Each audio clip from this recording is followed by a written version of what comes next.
১৯৪১ থেকে ২০২৬ তিনি সেই ৮৫ বছর।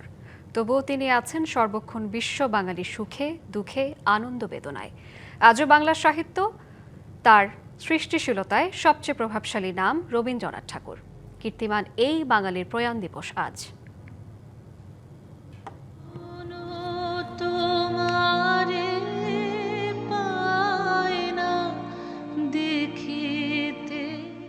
চোখের সামনে সশরীরে উপস্থিত নেই তিনি, তারপরও বিশ্ব বাঙালির হৃদয়ে রয়েছেন সারাক্ষণ।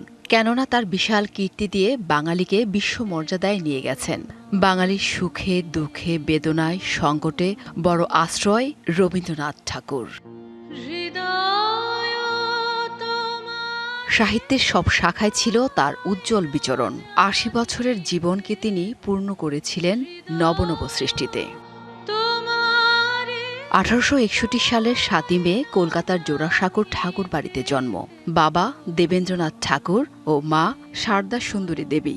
রবীন্দ্রনাথ ছিলেন বাবা মায়ের চতুর্দশ সন্তান। ভিটামিন ই ও সি সিরাম ৮টি প্রাকৃতিক অয়েল সমৃদ্ধ লিলি সিরাম অয়েল, যা চুল পড়া কমায় মাত্র ৩০ দিনে। প্রথাগত শিক্ষা তার ছিল না, যদিও মাত্র ১৭ বছর বয়সে ব্যারিস্টারি পড়তে গিয়েছিলেন ইংল্যান্ডে। সৃষ্টিসুখের উল্লাসে ভাসতে থাকা রবীন্দ্রনাথ সেই পাঠও শেষ করতে পারেননি। ৫২টি কাব্যগ্রন্থ, ৩৮টি নাটক, ১৩টি উপন্যাস ও ৩৬টি প্রবন্ধ ও অন্যান্য গদ্য সংকলন প্রকাশিত হয়েছে। তার সর্বমোট ৯৫টি ছোট গল্প ও ১৯১৫টি গান যথাক্রমে গল্পগুচ্ছ ও গীতবিতান সংকলনের অন্তর্ভুক্ত হয়েছে।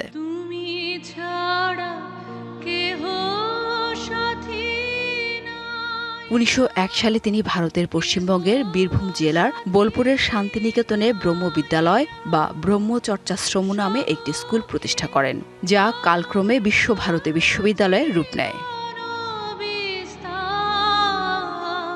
১৯১৩ সালে গীতাঞ্জলি কাব্যগ্রন্থের ইংরেজি অনুবাদের জন্য তিনি সাহিত্যে নোবেল পুরস্কার লাভ করেন। ১৯০৫ সালে তিনি বঙ্গভঙ্গ বিরোধী আন্দোলনে জড়িয়ে পড়েন। ১৯১৫ সালে ব্রিটিশ সরকার তাকে নাইট উপাধিতে ভূষিত করেন, কিন্তু ১৯১৯ সালে জালিয়ানওয়ালাবাগ হত্যাকাণ্ডের প্রতিবাদে তিনি সেই উপাধি ত্যাগ করেন। ১৯৪১ সালের ৭ই আগস্ট ১৩৪৮ বঙ্গাব্দের ২২ শ্রাবণ দীর্ঘ রোগভোগের পর মারা যান রবীন্দ্রনাথ ঠাকুর। জান্নাত সাথী, ডিবিসি নিউজ।